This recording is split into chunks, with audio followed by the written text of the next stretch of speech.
Bismillahirrahmanirrahim. Assalamualaikum warahmatullahi wabarakatuh. Kembali lagi dalam acara serial tokoh di channel YouTube Madin MTA DIY. Nah, pada serial tokoh kali ini akan saya ambil alih ya, bersama saya Muhammad Muhsin Siddiq gitu. Nah, di samping saya ini ada kursi kosong. Nah, siapakah tokoh yang akan kita wawancarai pada kali ini? Nah, inilah dia. Assalamualaikum Mas Priyo. Waalaikumsalam warahmatullahi wabarakatuh. Gimana kabarnya hari ini? Alhamdulillah baik. Ya, alhamdulillah. Nah, biasanya kan pada acara serial tokoh sebelumnya ini kan pembawa acaranya dibawakan oleh Mas Priyo ya. Kali ini akan saya bawa dan kita akan mengulik Mas Priyo sendiri gitu. Insyaallah. Nah, seperti biasa yang dilakukan oleh Mas Priyo kepada narasumber sebelumnya, ini Mas Priyo biasanya melempar dua pernyataan gitu. Nanti narasumbernya akan mengkonfirmasi apakah benar atau salah pernyataan tersebut begitu. Oke, siap. Siap Mas Priyo? Siap. Nah, yang pertama ini Mas Priyo. Ada sebuah pernyataan ya, kabarnya Mas Priyo ini di umur 25 tahun ini sudah mendirikan sebuah lembaga pendidikan ya, atau sekolah begitu. Nah, itu bagaimana Mas Priyo ceritanya itu? Ya. Jadi ya bisa dibilang iseng ya, tapi bukan iseng sebenarnya, cuma ada tawaran. Jadi Madin ini ya, Madin Diniyah. Namanya Madin. Madin ya. Itu dulu itu tahun 2017 itu Mas Aam Abdul Malik itu ditawari oleh Dr. Tommy untuk membangun suatu sekolah ya.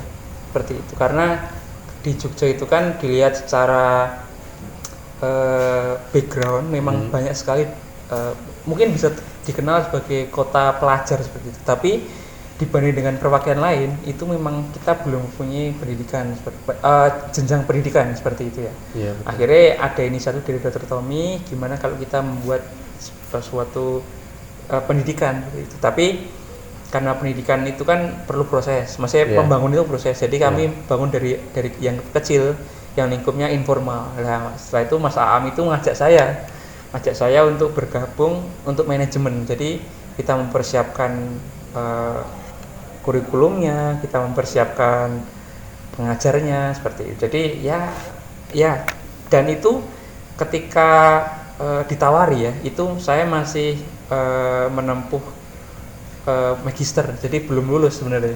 Saya lulus tahun 2018 seperti itu di UNY. Ya, jadi saya mengambil magister jurusan pendidikan teknik kejuruan itu di UNY, Universitas Negeri Yogyakarta. Oh gitu. Madrasah Diniyah MTA. Iya. Itu bagaimana itu? Itu apa sih lembaga pendidikan yang bagaimana? Apakah yang diajarkan ini siswa-siswa umur berapa atau sistem pendidikannya bagaimana, pengajarnya dari mana, itu seperti apa sih? Kita kan pengen tahu ya, Madrasah Diniyah itu seperti apa gitu.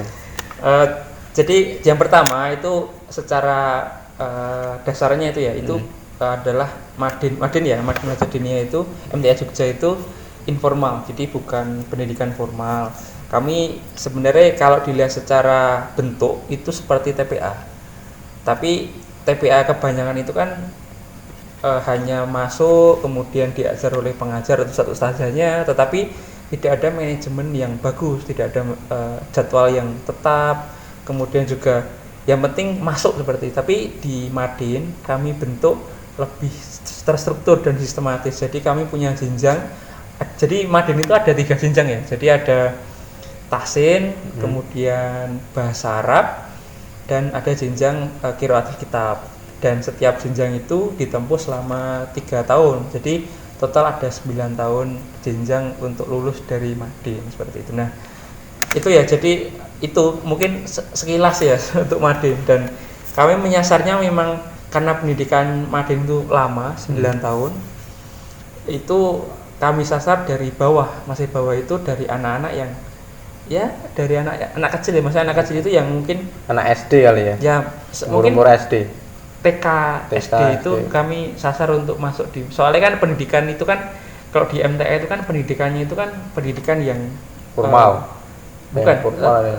pendidikannya itu berjenjang, maksudnya dari awal itu kita kaderkan kayak kader dakwah itu kan nggak bisa serta merta langsung besar langsung jadi dakwah itu pendakwah, tapi kan dari kecil kita biasakan untuk mengerti tahsin seperti itu, bahasa Arab, dan ya semoga aja kita punya tujuan yang mulia ya, jadi semoga aja suatu hari nanti tahun-tahun yang akan datang bisa menjadi pendakwah dan menggantikan beberapa ustadz yang ada di MTA seperti itu, Mas. Gitu. Ini menarik ya, madrasah diniyah MTA ini seperti TPA begitu, tapi di manajemen dengan baik ya. Ya bukan baik tapi lebih terstruktur dan lebih sistematis seperti itu. Jadi punya kurikulum juga ya? Ya kalau gimana? Kalau kurikulum itu memang kami gunakan ya kami konsultasi dengan beberapa ahli kurikulum seperti itu. Jadi bukan kami sendiri yang merancang. Kami hanya saya dan kebetulan dulu Mas Aam itu bidangnya manajemen. Jadi kami manajemen dan membuat itu berjalan dengan baik. Tapi untuk beberapa hal yang mungkin di luar jangkauan kami seperti kurikulum, background saya kan bukan diniyah seperti itu. Dan bahkan tidak terlalu diniyah mungkin seperti itu.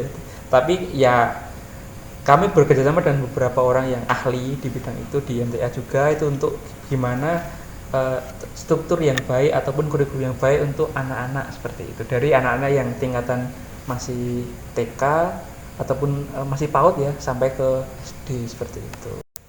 Nah, mengenai Madin Mas Surya.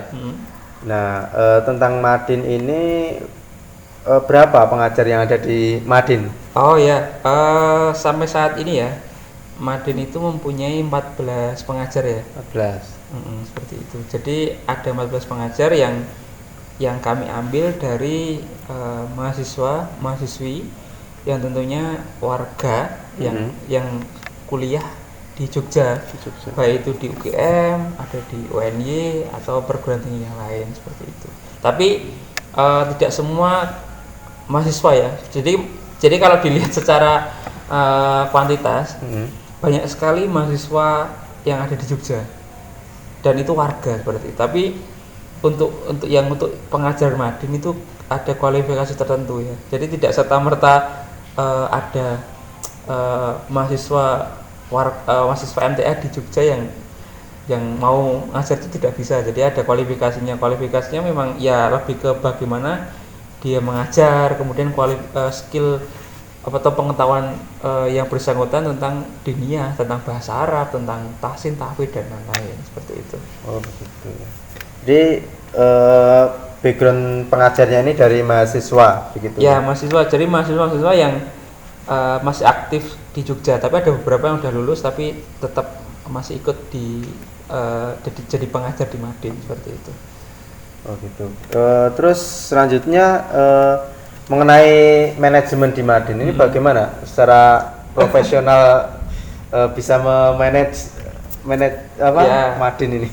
Jadi Madin walaupun kami itu bentuknya seperti TPA ya. Ya non formal ya. Non formal, oke. Tapi manajemennya memang sudah terstruktur dan sistematis. Jadi kami mempunyai jadwal, kami punya jadwal tayang, waktu mengajar dan lain-lain. Jadi Madin itu kalau secara waktu ya itu 1 minggu itu 3 kali. Ada hari Selasa, hari Jumat dan hari Ahad. Dengan kami ngambil waktu sore dari jam 4 sore sampai jam 6 sore.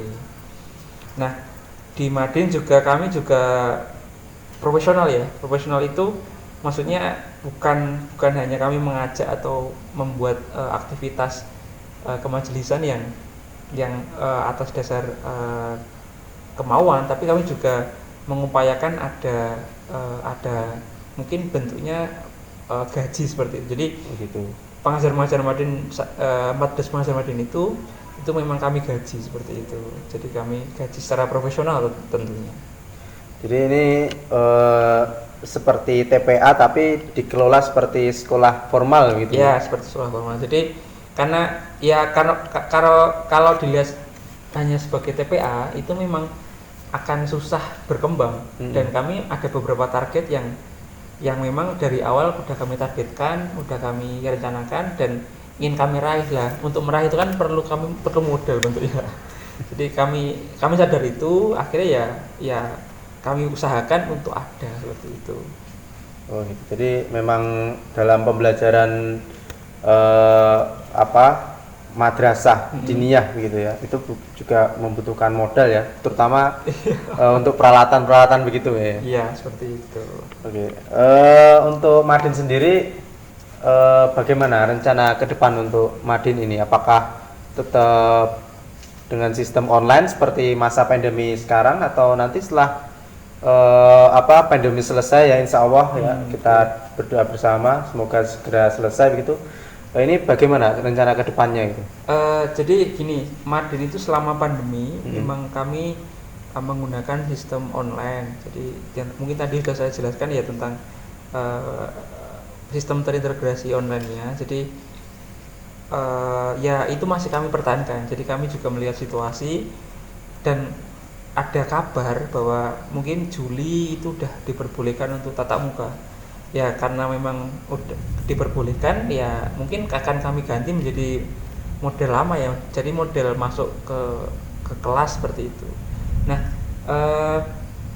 untuk rencana Madin ke depan itu, jadi gini, saya punya cita-cita atau mungkin mimpi bahwa Madin itu bisa setiap hari. Jadi kami pengen meluaskan jangkauan Madin, kan kalau ini kan masih lingkupnya masih perwakilan Yogyakarta. Kami pengennya ya bisa satu Indonesia seperti itu. Nasional ya. Seperti itu. Tapi tetap karena memang jarak kan dan karena kami mempunyai modal pembelajaran online yang lumayan inovatif, kami mungkin akan mencoba untuk merambah satu Indonesia seperti itu. Tapi tetap untuk kalangan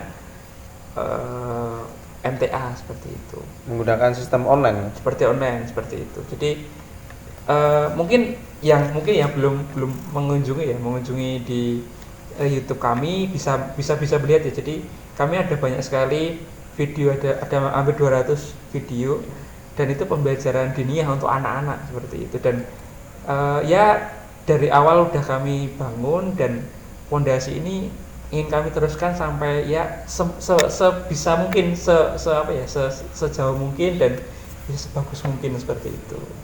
Ada rencana untuk membuat Madin menjadi lembaga pendidikan formal? Ada. Jadi gini ya.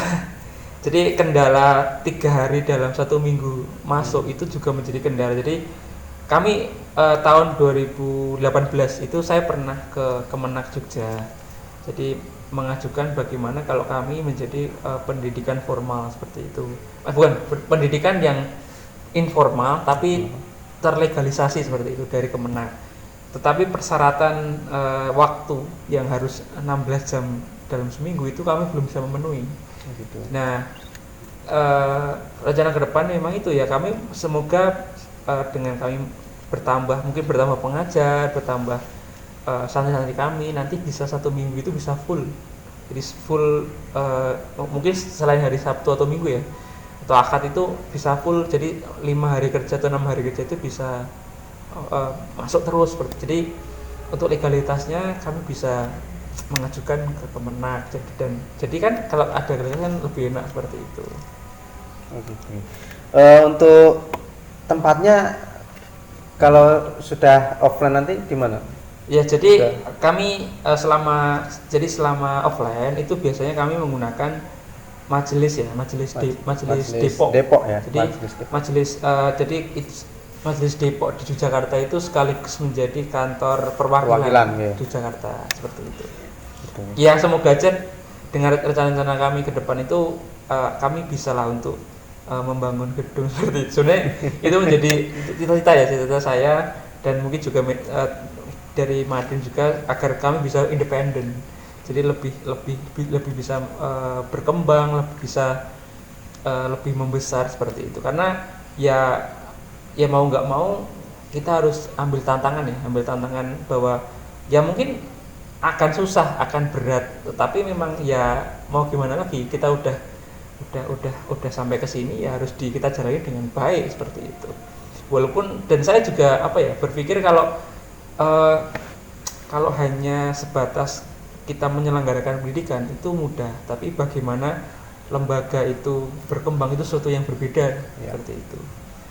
Jadi nanti rencana ke depan ada yang sistem offline juga online juga ya? Ya seperti itu. Jadi kita kembangkan karena memang ya pandemi ini kan kita semua belajar ya bahwa online itu bisa, tapi pengemasannya itu yang menjadi suatu PR atau pembeda dengan pengemasan online yang lain karena tidak semua online itu bagus, tetapi bisa juga kita gunakan dengan baik dan kita kelola dengan baik seperti itu.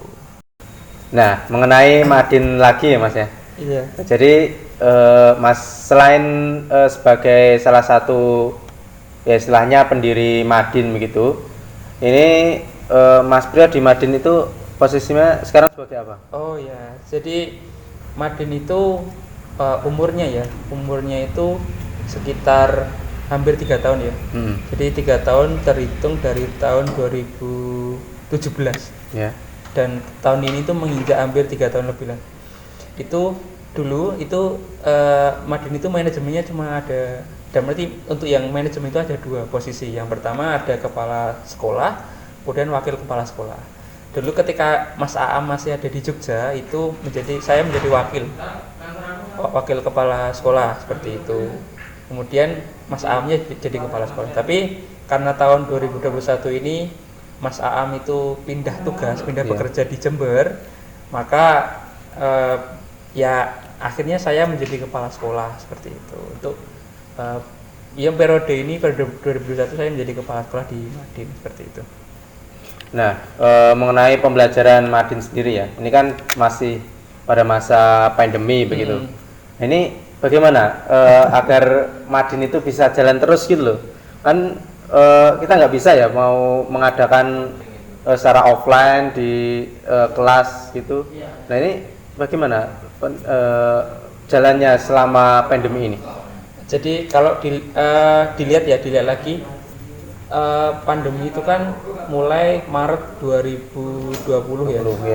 Yaitu memang mau nggak mau kita terpaksa untuk harus mengubah metode pembelajaran dari bentuknya offline menjadi online. Tatap muka ya. Nah, tetapi memang kita harus inovatif ya. Jadi kita nggak bisa serta merta ya gitu-gitu aja. Apalagi gini. Beda dengan pembelajaran umum di sekolah yang itu kalau di diniyah itu ada treatment khusus yaitu tentang pendekatan ke anak. Jadi kayak seperti tahfidz itu tidak bisa, harus ustadz itu harus dekat dengan anak, kemudian harus ada talaki seperti itu. Nah karena itu ya akhirnya kami 2020 Maret ya itu kami langsung mengubah pembelajaran menjadi online. Nah, online-nya itu bukan online biasa tapi online yang terintegrasi. Jadi kalau dilihat ya, kalau mungkin yang melihat channel YouTube Madin itu sekarang itu ada 183 video dan itu isinya adalah video pembelajaran dari ustadz-ustazah kami. Jadi kami rutin, jadi gini, di pikiran saya dulu itu ketika membuat sistem integrasi itu karena anak-anak itu kan gini, kita kan masanya santri kita anak-anak dan bahkan ada anak-anak yang mungkin belum sekolah seperti itu.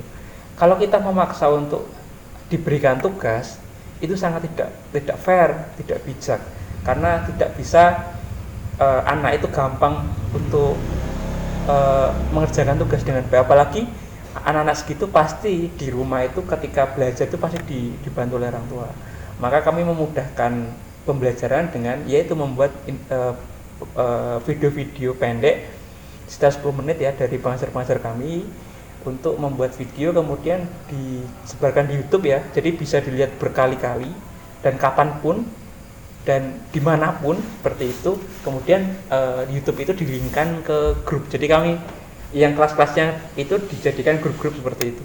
Nah, nanti pengajarnya mengirim link itu yang udah di upload di YouTube ya videonya di WhatsApp, grup WhatsApp. Nah, grup WhatsApp itu ada interaksi lah, berinteraksi. Jadi itulah terintegrasi seperti itu. Jadi tidak hanya di pikiran saya itu tidak melulu tugas, tetapi bagaimana pendekatan kita lebih visual, lebih enak didengarkan dan lebih dipahami oleh anak. Soalnya anak-anaknya ini tuh masih kecil, jadi susah kalau hanya tugas seperti itu. Tidak mungkin kalau mungkin SMA tingkatnya itu ataupun kuliah ya gampang, kita tinggal ngasih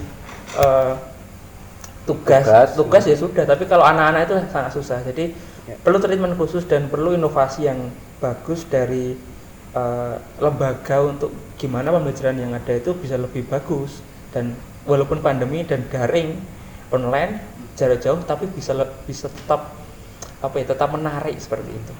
Dan saya juga bersyukur ya,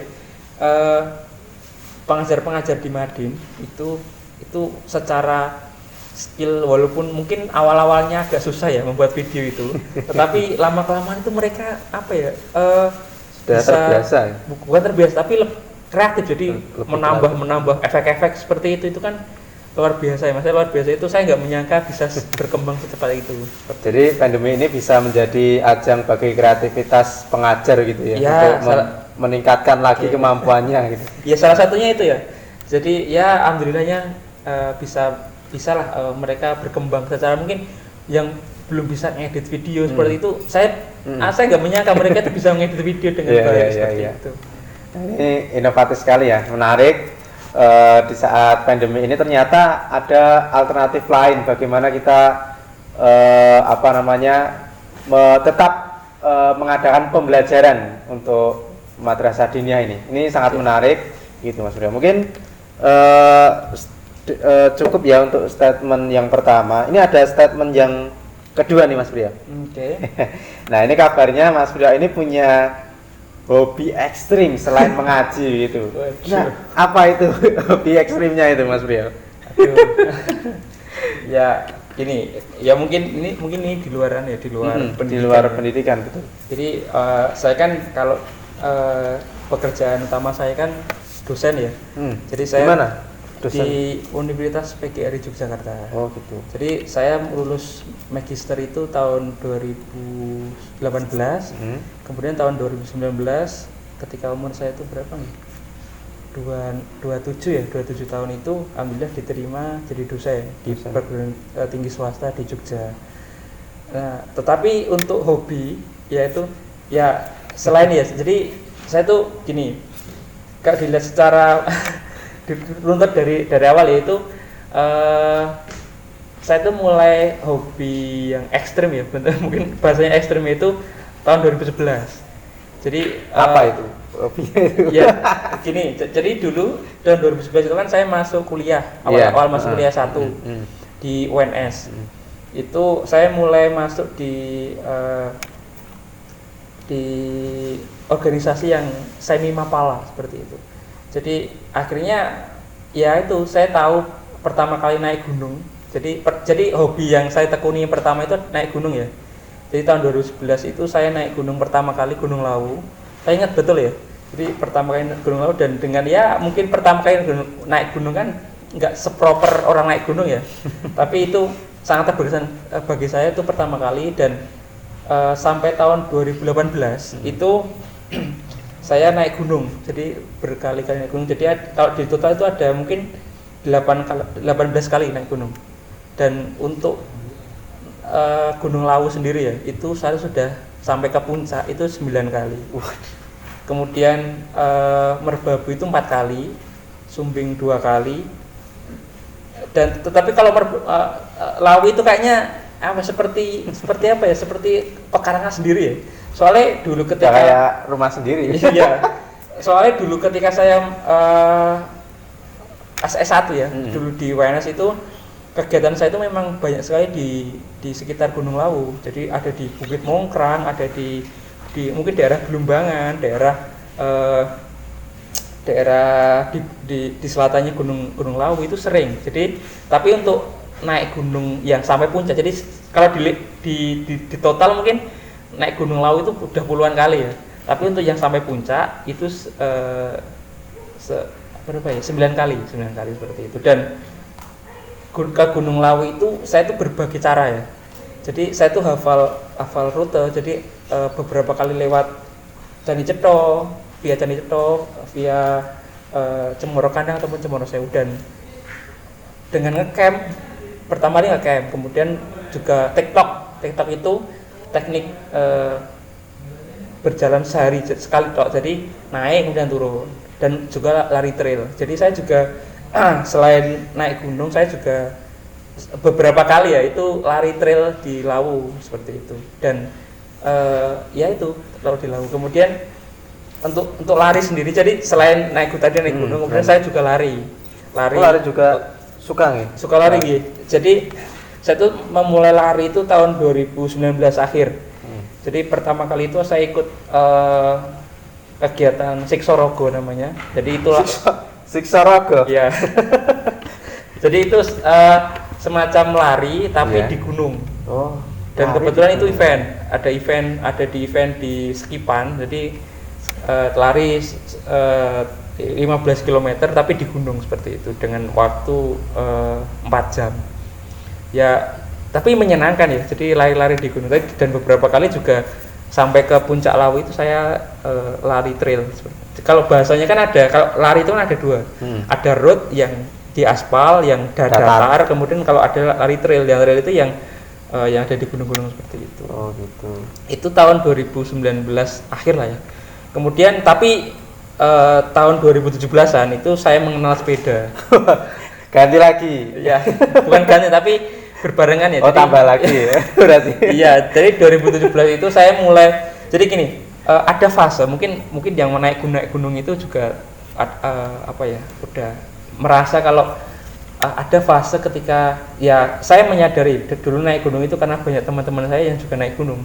Dan ketika mulai lulus itu mulai susah untuk dihubungi, susah untuk diajak karena mungkin kesibukannya udah kerja, mungkin apa seperti itu. Ya akhirnya karena tidak naik gunung itu kan nggak bisa sendirian ya.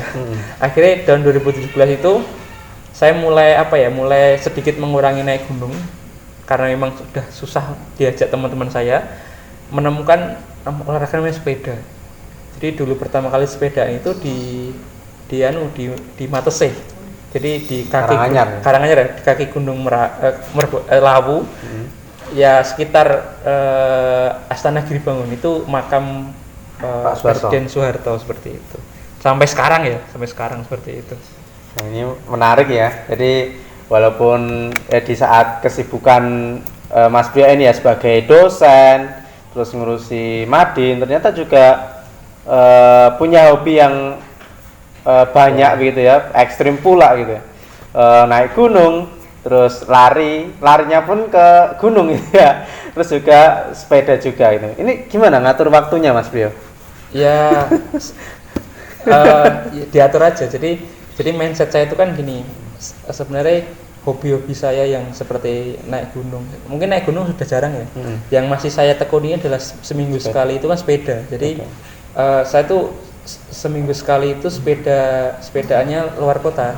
Jadi kayak minggu kemarin tuh saya ke Waduk Gajah Mungkur, kemudian beberapa hari lagi nanti ke Magelang, ke Suralaya.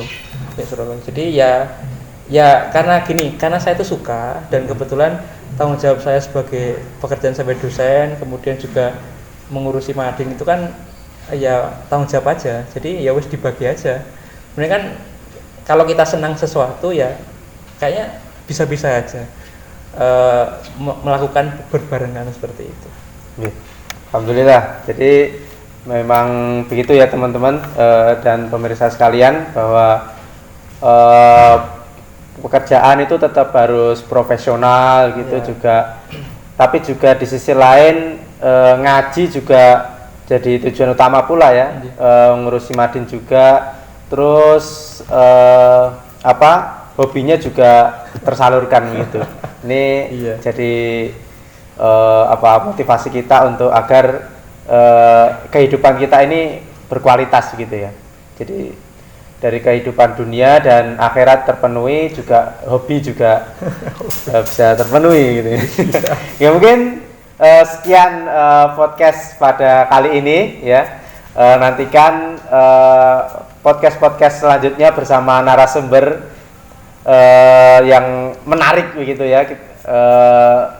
Jangan lupa untuk subscribe, like dan share channel YouTube Madin MTA Jogja gitu. Nah, terima kasih. Wassalamualaikum warahmatullahi wabarakatuh. Waalaikumsalam warahmatullahi wabarakatuh.